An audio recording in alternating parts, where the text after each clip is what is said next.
Hey guys, in this video, I want to share a little bit my humble opinion on the video that Aubrey, Vylana, Alana, and this Dr. Mark put out there that is called A New Pattern of Sacred Relationship Emerging.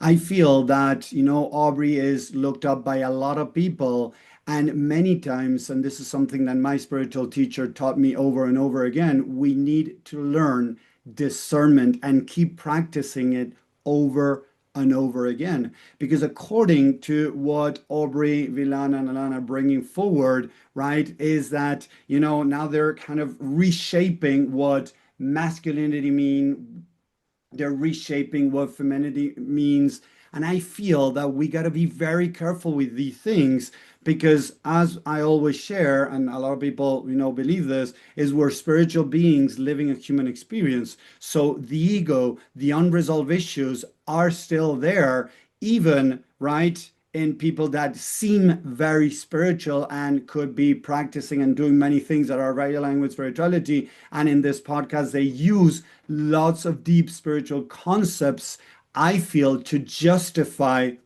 their actions.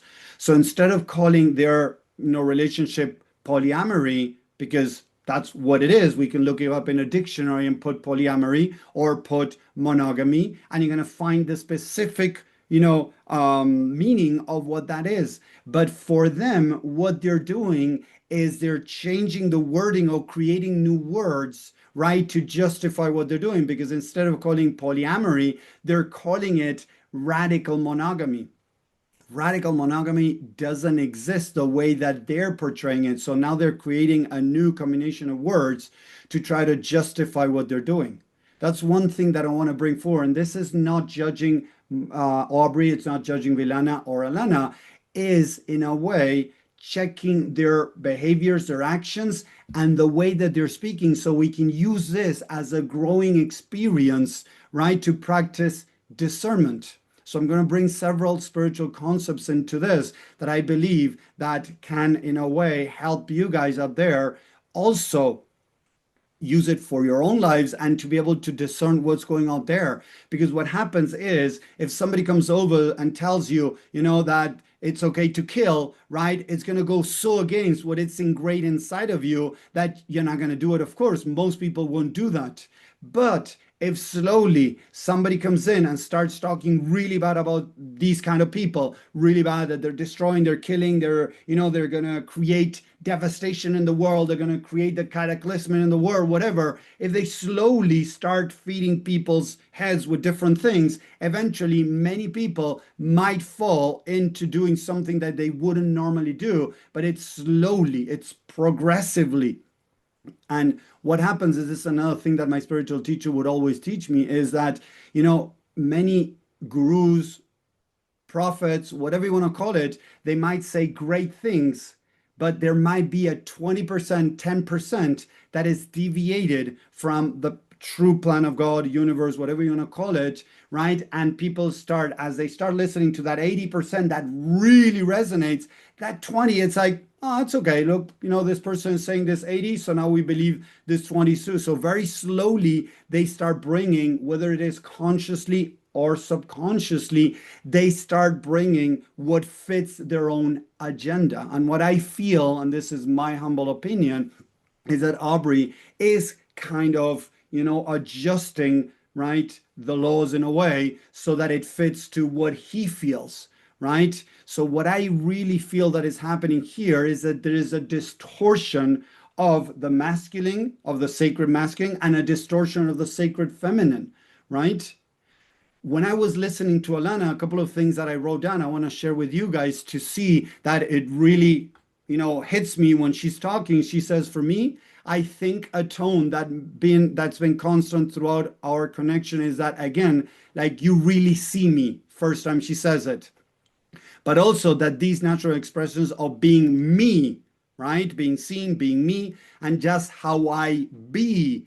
Three times talking about herself and being seen and being validated for who she is, which isn't always necessarily attuned to in a certain, right? The capacity that you both do, like seeing my beingness, right? Again, talking about herself, my presence, my intention, the purity of the intention that I carry. And look at this. This is the part that really struck me when I was listening to her. Be of service and be like expansive to both of you has given me such a deep confirmation and such a deep sense of purpose beyond just my small world. When I hear these words, and I've been studying the mind and behavior for 16 years, spirituality, this really for me is a red flag. Why is it a red flag? Because I believe that our purpose is to be us. Our highest purpose is to be my true self. So if I'm looking for others to recognize my true self, if I'm looking for others to recognize my being, to become my purpose through others, we have a problem. But what happens if suddenly, I hope it doesn't, don't get me wrong, but Aubrey or Vylana passed away, they have an accident, or Aubrey and Vylana walk away from Alana. Now Alana is going to find herself empty because now her sole purpose, like a mom having kids, being that the purpose, we have a problem. Unfortunately, many years ago, purpose meant, quote unquote, in old society, being a lawyer, being a doctor, having these, titles, degrees, right? That was people's purpose, right? So people, when they retired, when they, the kids left their house, whatever their purpose thought was externally, right? They lost everything in a way, subconsciously, deep down, and it brought them into a very big crisis. Now into spirituality, people think that purpose is something that they need to do. And this is something that I've been sharing a lot lately, but I want to bring in again this concept that purpose is being you and pouring that in what you do. Not because of the others, not because of your kids, not because of your job, not because of spirituality. It's just being you. I truly believe that our highest purpose is to be us in our most essence form, who we truly are. But then we listen to these people talking like this, and it seems that purpose is something that you got to find outside. We listen to Aubrey saying that he's like a stallion, that he has all of this masculine energy, that he needs to, sleep with other women to deal with that. Maybe, buddy, you need to check why is it that you're having these needs, these urges, because that could be your human form. Buddha never talked about this. Jesus never talked about this. Go and sleep with whoever you want, right? Deal with your masculine energy like that. So if we start looking, if you want to talk about spirituality, looking of other avatars that walk this earth, where is this taught? So I feel that there is such a deviation here, as I was saying at the beginning, destroying the masculine, the divine masculine, the distortion in the divine masculine, the divine feminine, using very nice language, using lots of spiritual concepts, right? But they're adjusting the spiritual concepts to justify what they're doing. Then in a part of the podcast, Aubrey talks about Isis giving him a message that he needs to impregnate both women, and then saying that that is the truth. How do you know? I don't think Aubrey is enlightened yet. He is in awakening journey. Don't get me wrong. Awakening is not the same as enlightened. Enlightened would be as the Buddha enlightened, right? Where they're one with the universe. How does he really know that that is the true message from God universe, or isn't it? And I believe that there are three ways that we can get these internal messages: from ego, from fallen beings, lower vibration beings, or higher frequency beings. I believe that there are higher frequency beings, lower frequency beings, and if you look at the scriptures, Buddhism, Hinduism, Judaism, Catholicism, they all believe of these fallen beings or different or lower vibration beings. So what if Aubrey is connecting to one of them? How does he really know that that is the truth? Because if it feels good, it doesn't necessarily mean that it's the truth. Because it could be ego. It feels good because it doesn't clash with his own belief system. And listen to this. When we believe in something, right, and we receive a message that is so opposite to that I was saying at the beginning, we're going to many times, fight it. But if it comes with 80% truth and 20% not true, disaligned, right? Slowly what starts happening is we might start deviating from our higher path. As I said at the beginning, I believe that we have many paths, right, that we have created before coming here to earth, right? There's a higher path and then there's others. That's why free will falls in place. So if I'm met with a test, right, a universal test, and suddenly I'm not able to pass it, I might get deviated a little bit, but then life is going to try to bring me back to my higher path. That said, why can't we think about the possibility that some messages that come to us could be not aligned? It could be ego, it could be lower vibrational beings. So when we start accepting that that could be a possibility, then not all that we listen comes from God, universe, higher self. Now we can start understanding these people that might say that, oh, I got this message that I need to go kill somebody, or I got this message I need to go impregnate all these women, or I need to start this, I don't know, group for blah, whatever. How many times have we seen false prophets that have received messages from God universe and they went and, invited people or kind of coerced people to kill themselves, not drink poison, whatever, kill themselves? So please, guys, we got to be very careful with these type of things, because now what I feel, again, we have a lot of Aubrey things that he says that sound really nice, very attractive, the way he speaks, the language that he used, the words that he used. But then he has things that I feel, this is my personal opinion, humble opinion, that might be deviating from the higher truth, from the true universe, from what divine, what sacred really means. And it's being seen over and over again, how people are moving away from sacred using all these spiritual concepts. Another concept that I see a lot is, the law of attraction. Like you can, manifest whatever you want.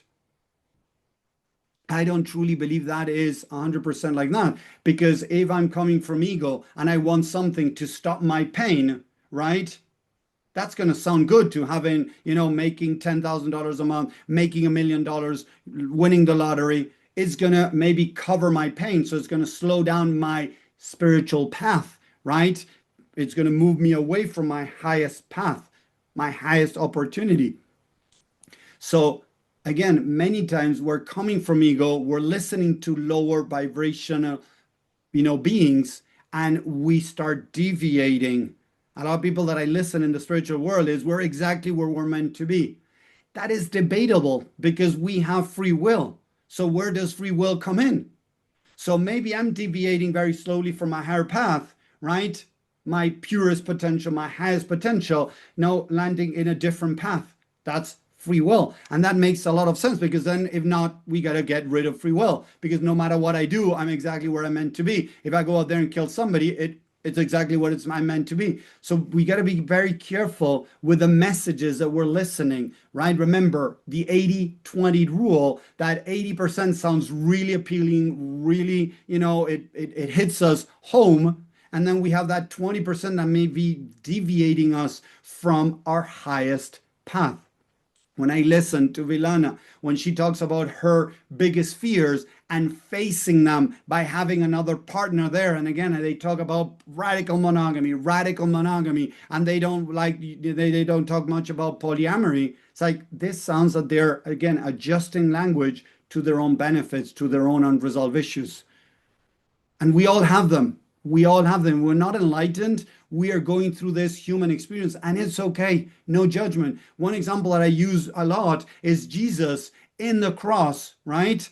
When he's being killed, he says, Father, forgive them. They don't know what they're doing. And then later on, he says, Father, why have you forsaken me?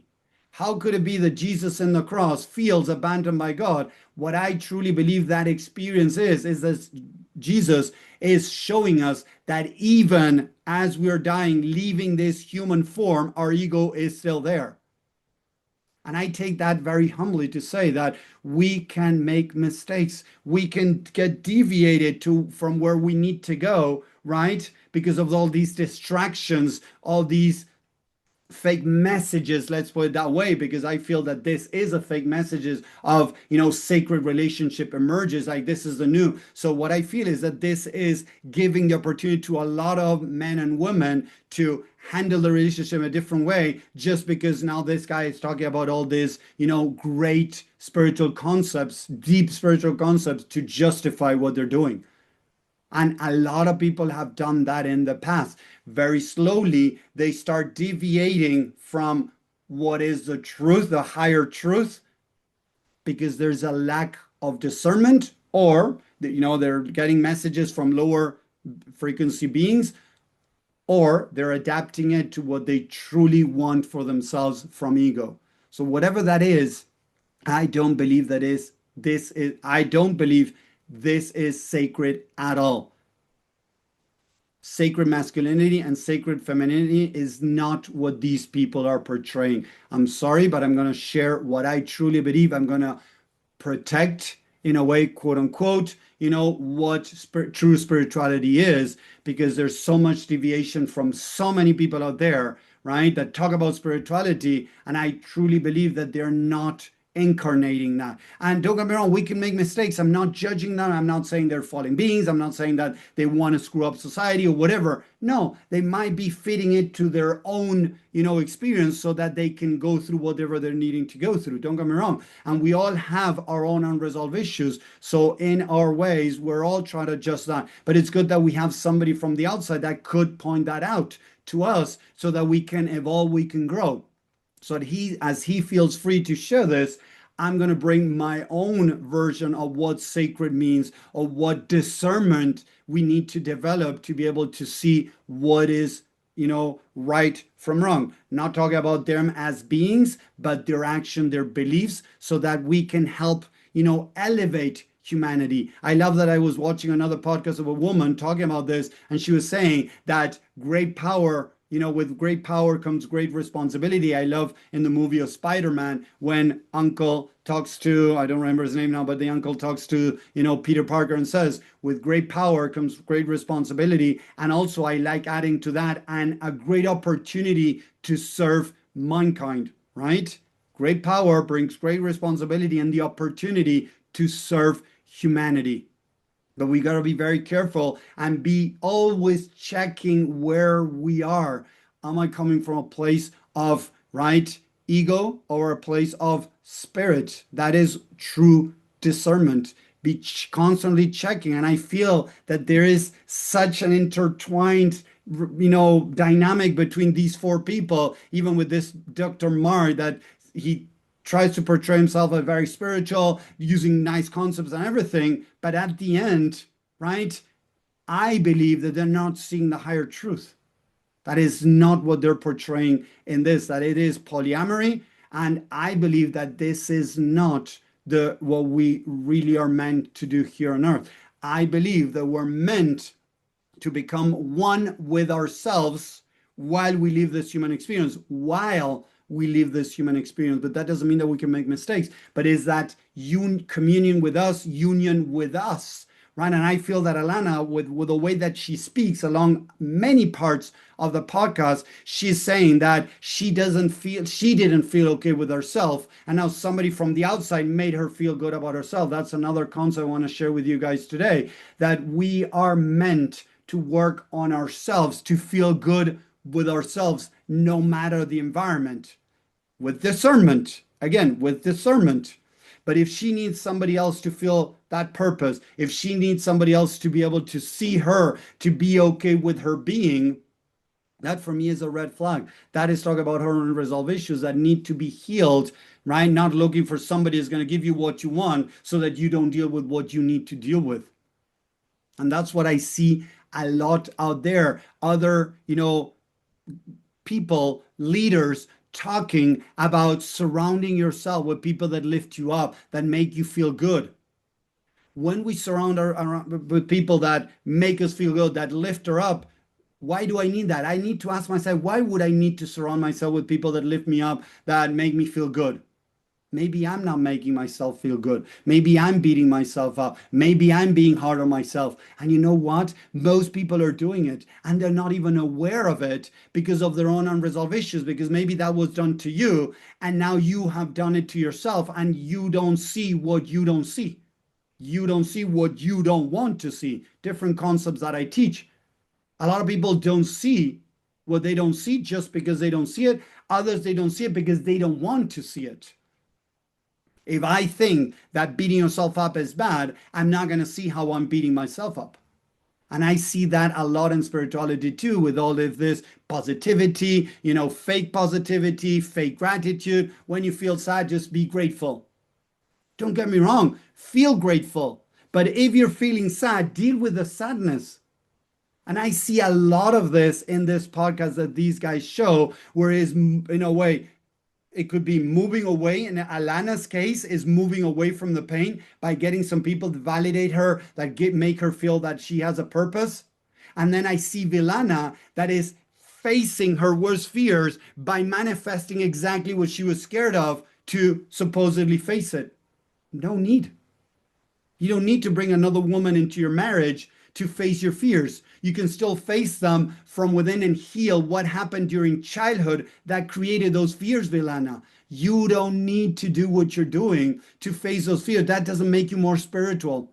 This is important to understand. What I truly feel as I hear these guys talking, that Vylana feels that now she's more spiritual. And this is my perception, guys. I could be wrong, right? But I truly feel that as she's talking about radical love, radical relationship, radical monogamy, all that, they throw this word around radical as if it, whatever, right? I feel that Vylana feels more spiritual. Even Aubrey feels more spiritual because of what they're doing, facing their fears or, doing whatever. Maybe you're feeding your ego. Because I have been studying the mind spirituality for 16 years, and I have worked with a lot of men and women that were scared of all these things, Vylana, that you're scared of, and they've learned how to deal with them. And they were able not just to deal with them, heal them to the point that they don't care anymore. Seriously, they don't care anymore. But that doesn't mean now that they could bring another woman into, or a man into a relationship, right? To see if it's healed or not. So I really feel that in a way, Vylana is using, this facing your fears by, adjusting to what Aubrey wants, bringing another woman into the marriage, because that's something that Vylana thought about, because she says it in the podcast that it's something that she didn't feel the need to go find other people out there of the relationship, right? That she was giving herself to Aubrey. There's certain language that Vylana is still using in there that I still feel that, a lot of what she's doing it for Aubrey. And I saw another podcast where they were together with Peter Crone, the mind architect, that I also follow and I love many of his teachings, right? Where she's talking that she feels that she needs to be perfect, her hair, her looks, everything for others, because her mom, I think it was very hard on her, right? There was something, I don't know, maybe I think it was that she had a sister and she felt that, she had to, I don't remember exactly the story, but there was something in her childhood that she didn't feel seen. So now that created that perfectionist in Vylana. So now if Aubrey comes with this request of wanting to be with other women, now Vylana starts questioning herself and adjusting because she needs to be loved and accepted by Aubrey. And again, I don't know Vylana, I don't know Aubrey, I don't know Alana, I don't know them, but I know how the mind works and how we create protective mechanisms to still stay where we are. So although Vylana is facing her worst fears, on the other hand, she is still adjusting to what Aubrey wants. And she says that a lot. And she kind of embellishes and kind of, makes it look nice, like, oh, I'm giving myself to my partner without asking anything in exchange. But you know what? Again, the human side is always asking for something in exchange. That is love and acceptance. So again, I feel that there is a mixture of things over here. And I want to do this, again, video to share my point of view so that people can again start question me. I don't mind if you want to put it down here and you want to question me. I'm okay, right? Whatever you want to say, even if you want to insult me, I'm okay with that. I don't mind, seriously. Okay, but the important thing is to question me, question Aubrey, question Vylana, question Alana, question Mark. Okay? Question everything out there, not in a bad way, but to grow. That is developing discernment. People fall into, oh, don't judge. No, it's not about judging. It's about discernment, checking what they're saying. I'm not saying, hey, Aubrey's a bad person, Vylana's a bad person, they're, blah, whatever. No, no, no. I'm talking about what they're saying. And if they feel free to share whatever, right? Why am I free to share what I think is a higher truth according to what they're saying? So, what I want to bring here is that, again, I feel that there is a distortion of the divine masculine, the divine feminine, and the sacred relationship. I don't truly believe that this is a new sacred relationship. They could have said a new pattern of relationship emerges, but why did they use the word sacred? Oh, it's aligned with God. What if it's not aligned with God? What if it's aligned with ego? Oh, because you heard a message from some other place. I've had many messages come to my head. Many were aligned and many were not. So we got to be very careful with this. So I hope that makes sense. Let me know what you think underneath this video. Seriously, guys, I'm just sharing my personal opinion because I truly believe that we need to start practicing more discernment to help us see right from wrong, right? In the words, in the actions, not so much in the beings, right? The beings, whatever, in the words and actions, so that we can align with our highest path and not get deviated. Because now I believe that many men that look up to Aubrey now are going to feel that they have, a free pass to go do whatever they want because Aubrey did it. And that, is scary because now we see these people that are in, these places that have the capability to quote unquote influence others, right? But I feel that they're doing it from a place that is not so aligned with even what they're talking about. So thank you very much for watching. I hope you enjoyed this. Let me know what you think underneath here. I would love to hear your insight on my video, on the podcast that you heard. And yes, there's much more to go in depth in this. I might use other parts of the podcast in the future to do a part 2, part 3. But for now, I just want to bring these concepts for you to take with you. Thank you very much. Have a great day. Bye.